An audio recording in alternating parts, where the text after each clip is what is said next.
Hello, this is your State Senator Len Suzio speaking to you from Meriden, right in the heart of Senate District 13. This is part of our ongoing series of interviews with entrepreneurs, organizations, people of interest in the district, people who are making things happen rather than just watching what happens. Connecticut has a rich history of entrepreneurship. I think of Samuel Colt and the Colt Firearms. I think of Igor Sikorsky and Sikorsky Aircraft, or Eli Whitney and the Cotton Gin, for example.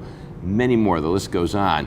Today, I'm going to be interviewing some entrepreneurs, some young entrepreneurs right here in Meriden, working in the agricultural field. And with me today is Eric Francis.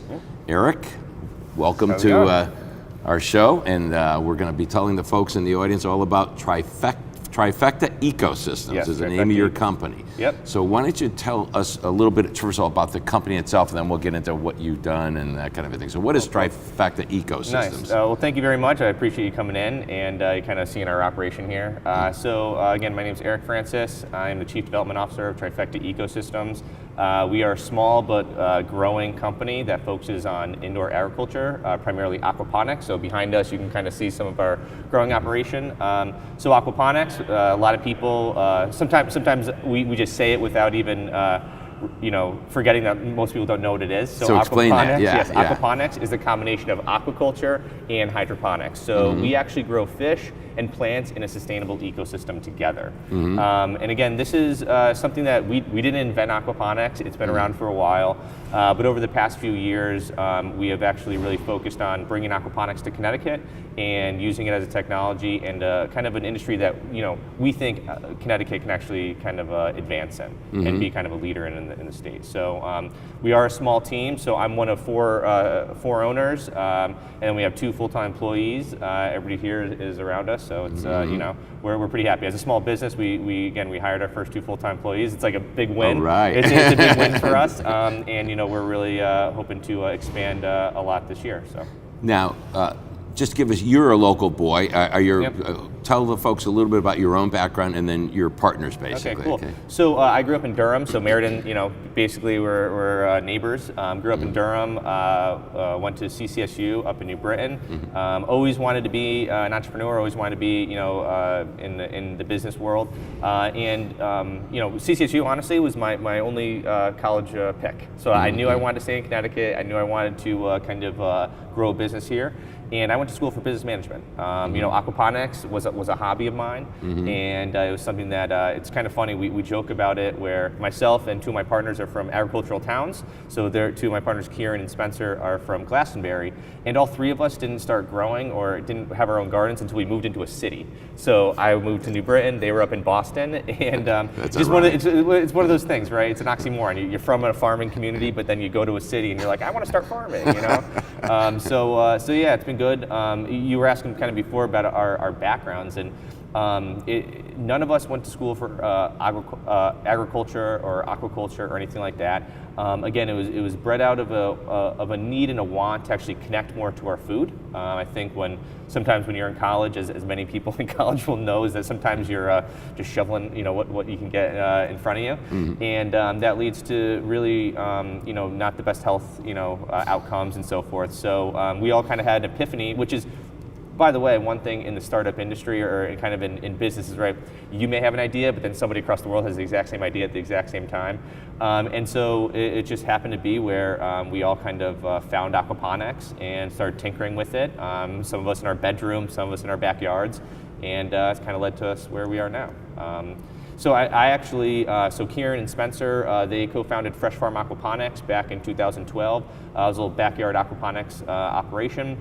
And I actually met them when we all were in the Reset Accelerator up in Hartford, the Social Enterprise Trust, where it was a business incubator for socially minded entrepreneurs. So I actually went in there with an aquaponics business idea, and luckily found Kieran and Spencer. And again, we like to say great minds think alike. So we said we have a very similar vision for what we want to see aquaponics and what we want to see in Connecticut, and we joined forces.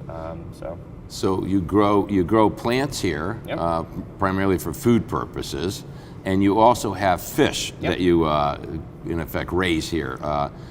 That's why you've got hydroponics and aquaculture. Yeah, agriculture together. That's Yeah, pretty neat. we do. We actually do catfish. So we have big tanks, kind of in the background. You can probably see some of them, and we do catfish. We all went for catfish because we like catfish. But with aquaponics, it's a freshwater fish. So we have done tilapia before. We've done koi fish before. Koi, you're not going to eat. You're going to kind of more ornamental. Yeah. But no, we as a company, we're an aquaponics technology company. So the system that you see behind us is just one of our size systems. We actually have two smaller systems, one called the A Grow and one called the A Garden, that we actually put into schools. So not only is aquaponics a great way to grow, leafy greens and herbs and other vegetables, but it's also a great teaching tool. So I'm gonna have to admit, right? In high school, I was not the kid in chemistry class, like really engaged in the class and engaged in science.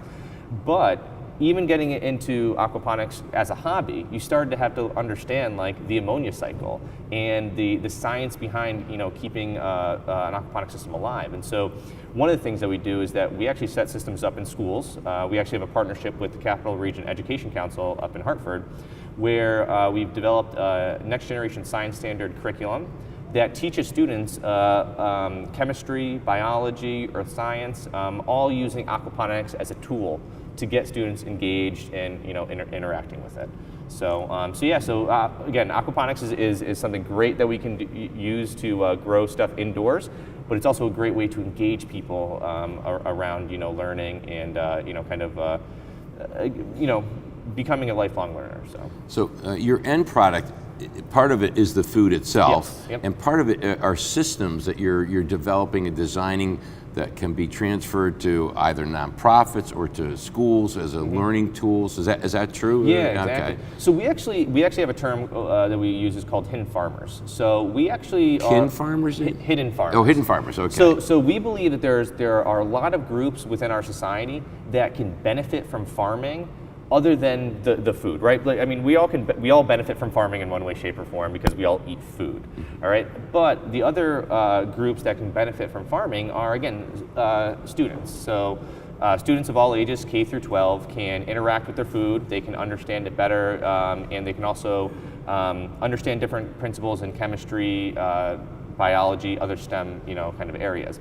But then also there's like nonprofits. So we actually work with the local nonprofit in Meriden, Wallingford, the Mid-State Arc, and they use aquaponics to do life skill training, they do therapeutic gardening, and actually vocational training. So they have an aquaponics system about 1,000 square feet where there are individuals there, interact with it, they plant seeds, they actually eat some of the produce, and for some people in different nonprofits, like they've never actually interacted with their foods. So again, we have hidden farmer groups, we have a few other ones that we can go to, but we primarily like to use aquaponics not only for growing food, but also what are the other tertiary benefits you can have, by just the act of farming. So now, the food that you raise here, in terms of nutritional value and things like that, how does that compare to, quote, natural, and do you use fertilizers of any sort, or explain to the folks the nature of the product itself? So anecdotally, I'd like to say everybody says it tastes phenomenal, better than the lettuce that you're going to get into the stores. But the thing is, so with aquaponics, right? So it's an ecosystem. Like this is that's the great thing about, like, from a teaching perspective, why aquaponics is great. So behind us, you'll see the fish tanks. We feed the fish a certain food, and through the process of them, eating the food and living their life, they create ammonia and so forth that we filter out. So that goes from the fish tanks into a filtration system that we take out some of the harmful solids and so forth. And from there, that gets filtered into our hydroponic beds, which, the simplified version is that the fish produce the waste, the bacteria help turn the waste from ammonia into nitrates, which is what plants use to grow. And then from there, kind of the plants uptake all those nitrates where it cleans the water and then it goes back into the fish tank. So again, we are growing not only fish, not only plants, but the bacteria to actually kind of help with the process. Do the plants that you raise here, do they grow faster than normal, or the same as normal, or slower than normal? Yep. What's the cycle itself? Yeah, so we have seen faster growth than traditional agriculture. We actually got some funding from the USDA Specialty Crop Block Grant, and that was to actually do some research on vertical farming. Can we grow more per square foot than in traditional ag, which the agriculture industry is huge. There's a lot of numbers associated with traditional farm growing, and so we can grow faster in this a little bit, and nutritional value, again, people say it tastes pretty good. So does it have benefits in the sense that, look, in America we're spoiled. We have all the food we want, basically, and I've traveled the world. I've been in China and to Japan and to the Middle East and all, and most of the world doesn't have it as good as we do, particularly when it comes to food. I can remember when I was in Japan how intense the agricultural industry is there, because they don't have a lot of arable land, basically, so they're doing terrace farming and things like that. Do you see this as kind of the wave of the future as the world population grows and aquaponics having a significant role in feeding the world's population, or is it just kind of like, oh, it's a fun thing to get into and interesting and good food, but it's just its own little niche in the agricultural sector? So when it comes to you are right. In America, we're spoiled, but also that's there's a lot of food that goes to waste. So about 40% gets wasted from 40%, farm to fork. Wow. And so there's a lot of food waste in the world. Now indoor agriculture, agricultural technology. This past year, about $10.1 billion went into new companies that are trying to make it more efficient for growing. A lot of that money was actually for indoor farming, whether it be hydroponic or aquaponics. Now we have a belief that aquaponics will play a major role because not only are we growing leafy greens and herbs and other vegetables, but we have protein. So in hydroponics, you're not providing a protein source. So aquaponics provides that protein source in the form of catfish. That at least for us. And so we do see it as a big piece going forward. But one of the big things that kind of goes to the idea of our hidden farmer groups and so forth is that, and this is something in kind of the first world nations, is that sometimes we're not like connected to our food sources, and so you don't know the farm, or you don't know where it is, and so you kind of have the idea where, and it's happened in my family too, where we buy food, we go to the grocery store, we buy it, and then that still gets wasted, right? So again, we do see aquaponics as a great way to feed the world. The thing is that we try to start with thinking about local, thinking about where we come from, our home state, and our home communities, and try to do it locally first. But yeah, I mean, it's going to be a big piece of it. It's going to be a piece of the puzzle. The food systems, I mean, we're not trying to say that field agriculture is going away.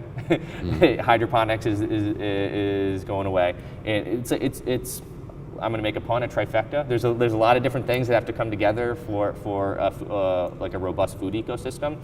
And luckily, we're living in a time where there's a lot of money going into kind of making new technologies and so forth that can make it easier for people to kind of access food. Food deserts, food swamps. It's a big thing within cities. Yes. One of the big trends is trying to get food production closer to where it actually gets consumed. I mean, here in Connecticut, if you're eating lettuce right now, it's coming from California, unless you're part of us, our subscription. So, I mean, food is there's a lot of things involved with food production and so forth. And in the Middle East, they're doing some big aquaponic operations out there. Out in Australia, they're doing a lot of big stuff. Out in Asia, they're doing a lot of big stuff. So we have actually seen over the course of probably the last 10 years, a lot of movement in this field. There still needs more improvement and everything, but we're taking it on. Now, these are leafy vegetables, backyard greens. Is it easier to raise them versus, let's say, fruit type of food? Or maybe you could explain to the audience the different kind of food groupings that and what might be more your system might be more conducive to versus maybe there's other types of growth or food that wouldn't be so conducive to aquaponics. So this system is definitely set up for leafy greens and herbs. So everything down from the style of the beds that we use to the lights that we have. These lights are meant for leafy green and herb production. Now aquaponics, this actually same system in a greenhouse per se, or with a different lighting structure, can certainly grow tomatoes, cucumbers, squash, the whole thing. It's actually, I'm going to get a little scientific on you, but there's a thing called the Brix value. And when it comes to vegetables, it's all about the sugary content of a fruit. And so we know a farmer down in, an aquaponic farmer down in Florida, that I guess you can say 12. So if you have an organic ripe tomato, it's about a 12 on the Brix value kind of a thing. I think he hit about a 15. So that means that his tomato grown aquaponically had much more sugar, it was more savory, and so forth. So, it can happen. These systems can do fruiting crops. It's just like in field agriculture, you have to set up your growing space to accommodate that. You have to set up different operations. So, again, this system is set up for leafy greens and herbs, but some systems down the line will have some fruiting crops. So what advantages does your system have versus, let's say, traditional field agriculture, like you say, and what disadvantages might it have? Kind of give us a balanced point of view of that. And there's always pros and cons, right? Yeah. There's always pros and cons. So one thing I love to say is that, and this is kind of a misnomer, but I'm a lazy farmer, or at least I was, kind of a thing. There's no weeding here. We're not weeding. We're not pulling, kind of that kind of stuff. But at the same time, this system, there's an upfront cost to it. I mean, we're in a warehouse. There was a lot of build out that we had to do here to get in here. But this operation, I mean, we have a head farmer, Jill, and she can, her and one other about a half-time person can run this whole operation. So it does allow for us to, kind of not have as much labor associated with the growing. Again, we believe wholeheartedly in aquaponics in the sense that we can grow faster, more productive. We can go year round. In Connecticut, I mean, you have about a 7-month growing season, if that. So that's our advantage over field agriculture in Connecticut. And again, no weeding. But again, we have the protein source as well too. So. And you don't have to worry about insecticides, I guess, right? No, yep. So that's an advantage. And in terms of fertilizers, I presume you're using naturally produced fertilizer here as opposed to chemical fertilizer. Yeah. So those would be advantages, I guess. Yeah, so too. we feed our fish, and so that's part of the fertilization, right? And then we do supplement with some, iron, calcium carbonate, that kind of stuff. But nothing. Again, we don't use any pesticides, we don't use any herbicides or any antibiotics. And so I want to point that out is because the reason why we can't use them is because this is an ecosystem. We put antibiotics for the fish, and that starts harming the bacteria and the plants. We start using herbicides and pesticides on the plants, and that starts harming our fish. And so you have to balance everything together because it is, it's a sustainable ecosystem. So, Do you have to deal with issues like in traditional agriculture, though, where some disease can infect the plants or the fish? And what do you do? Have you had that problem, and how do you deal with it when it does happen? Yeah. So I mean, yes. You have to do that. I mean, we have an integrated pest management, protocol. So you may not see some of them, but there are ladybugs that are kind of flying around and everything like that. There's some praying mantises in here. There's nematodes. So we have to use, again, I guess you can say natural or kind of organic kind of methods to fight those. And there's always going to be challenges. Again, it's an ecosystem. So we just have to balance it. I mean, Jill and one of our chief science officer, Andy, I mean, sometimes they're looking at the roots. What's on the roots? What's, the growth on the roots will determine if there's something going on in the system. So you have to deal with that. Whether it's hydroponics, aquaponics, traditional ag, you're always going to have to deal with those, those problems. So what is it you're looking for day to day when you're kind of monitoring the system to make sure everything's working fine, or are there problems? Or are there certain things you're measuring or looking for? How do you tell us how you manage the system? So we have protocols that we go with. Today is actually going to be harvesting day. So I'm here for food. Exactly. Yeah, exactly. I get a plate of lettuce before I go. So we're there's protocols that we do for harvesting. When we harvest, again, we look at the root structure. We look at see what's going on there.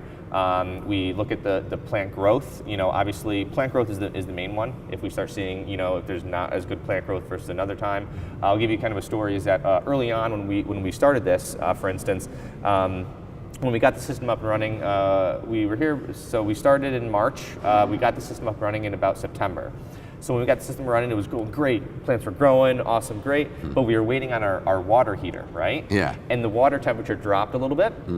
under 65, and so when that happened, actually the bacteria in the system wasn't multiplying enough to handle the nutrient load, and so what happened was that all of a sudden all of our plants went dormant, and they stopped growing. So again, we started noticing it, and then we obviously found the solution was that we just needed to heat the water up. And once we heated the water up, then the bacteria started really multiplying again, and the growth happened again. So it's always, you just have to be observant. I mean, it's just like in traditional ag, you gotta interact with the plants, you have to taste it, you have to feel it.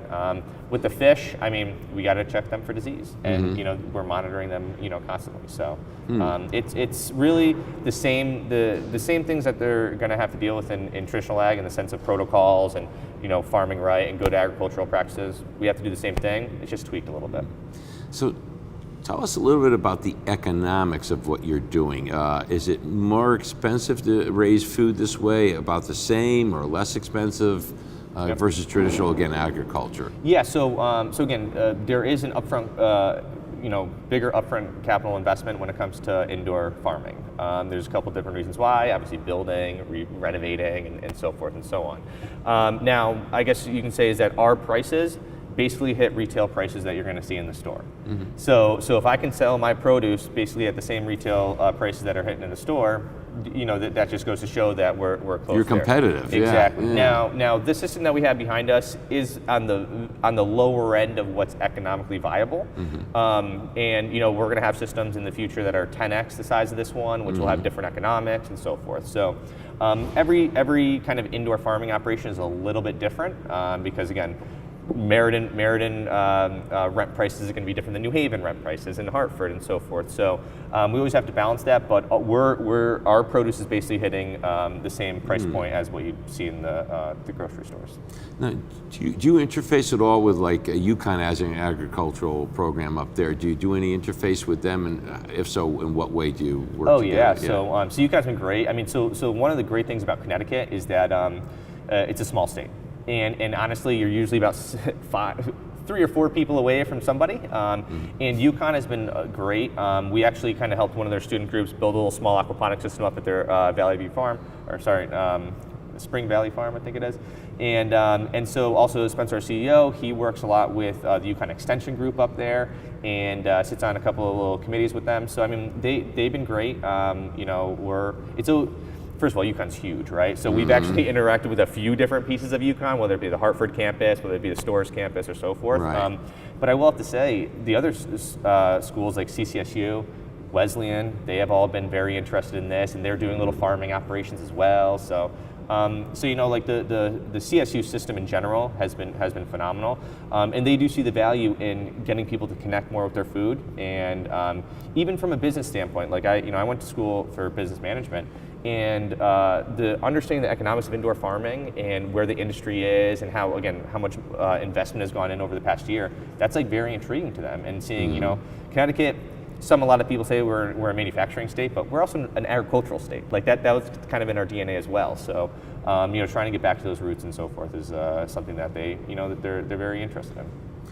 So let's talk a little bit about how you have interacted with the town of Meriden, or the city of Meriden, I should say, the state of Connecticut.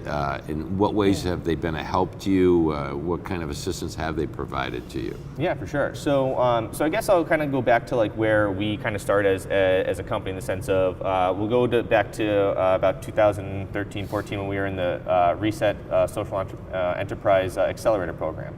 So the state of Connecticut, like our startup ecosystem, is getting more robust. I mean, we have different hubs throughout the state: New Haven, Hartford, Stamford. They're all kind of bubbling with entrepreneurial kind of activity, and stuff's happening, right? So over the course of the past couple of years, we have been able to be a part of a few different programs that were put on by CT Next and CI, Entrepreneur Innovation Awards. We were a winner of a few times. So that's a pitch competition where you can pitch to get about $10,000 in seed money. We have been able to get a couple of grants through the DCD, to hire some people and so forth. So in general, the Connecticut startup scene is growing. It's getting better, more activity, more mentors to be had, and more people, honestly, like yourself, that are coming out to talk with us and say, hey, how can we make this, how can we make Connecticut even more robust? Now, So Meriden, this is kind of like our home base right now. We did have a few greenhouses in Glastonbury, but we really wanted to come into the indoor farming scene and go, take an old warehouse that hadn't been, used in 15 years and kind of reuse it. And so we are, Meriden has been great. I mean, they literally no roadblock for us. We are in a kind of a downtown district, so there's this building that we're in. You can do a lot of different uses in, but I mean, they didn't put up any barriers for us. They kind of worked through us with any of the little challenges that we had, and it's like it was a smooth process. Put it that way. Like, it was a very smooth process. We looked a few places around the state: Hartford, Meriden, New Haven, and for our first operation, it honestly came down to the fact of the matter when we made the decision. From the time we made the decision to come into this building to the time we were in and started build out, it was less than 60 days. So like ready to go, bring the permits through and everything. I mean, it was no problem. So again, that's what I like about the state of Connecticut. Is that we are such a small state that if you have the motivation, you can get things working. So now you're about to close a fairly substantial investment in the company. Do you want to share with the folks a little bit about that? Yeah. So we're in the process of closing a round of investment. I'm not going to kind of say who it's from yet, but it's going to allow us to kind of really kind of double down on what our strengths are as a company. We're an aquaponics technology company. We're helping our hidden farmer groups actually grow food for themselves. One of the big things that we're looking for is, we're looking for nonprofits that are like, we want to get away from having to rely on the state or the federal budget, and we want to kind of have revenue streams and so forth. So as a startup business, we have basically gotten this far on product sales, some grants, some paid in capital, kind of sweat equity, as you would say. Yes. Yeah, a lot of sweat equity. I know what this that building, is. Yeah, we didn't set out to be painters, but we had to do a lot of painting here. Folks, by the way, sweat equity is when you don't have money of your own, so you just put a lot of work in for nothing. You're contributing your labor for nothing. That's a form of capital investment. Sweat equity is the term that's often used in the industry. Yeah, but exactly. go ahead. You put a lot of that in there. Oh yeah, for sure. Myself and the whole team included. It's we went through a lot of nights here, maybe till 2, 3 in the morning, kind of a thing. But we as a company, sometimes you have to take the next step, right? You either want to stay small and you want to be a small kind of family business or kind of lifestyle business, or you want to expand and have a greater impact. So us as a company, we are a Connecticut Benefit Corporation. So what that means. What does that mean? Yeah. What does that mean, right? So there's no tax implications or anything like that. What that means is that we started this company because we want to help people. We want to help people connect to their food. We want to help people connect with their food ecosystems. But we are a for-profit entity. So like all of the decisions that we've made over the past few years has been in that socially conscious mind. But it's got to have commercial value to it, yeah, so it becomes self-sustaining, basically. We believe that the power of profit, right? So we believe that as a profitable company, as a sustainable company, we can do more value than we could if we started this as a nonprofit or so forth. Now, by the way, profit's not a bad word, basically. No, it's not at all. But I mean, I was just listening to a podcast today about Starbucks and how they, how they're a very socially minded company, and they had to make money, but they give back a lot of that, that profit. Are you open to the public? If so, when and how can the public find out more about Trifecta ecosystems? But there's a couple ways you can interact with us. One, we actually do offer tours. You can go on our website and you can sign up for a tour. We usually do them on the weekends and so forth. But you can also interact with us by purchasing our weekly harvest. So I'm going to do a selfish promotion, right? Go ahead. So we do have leafy greens and herbs, and we do what we call a weekly harvest. And what that is that is a weekly salad subscription. So we give you a nice bundle of produce and other kind of add-ons that you can make salads with.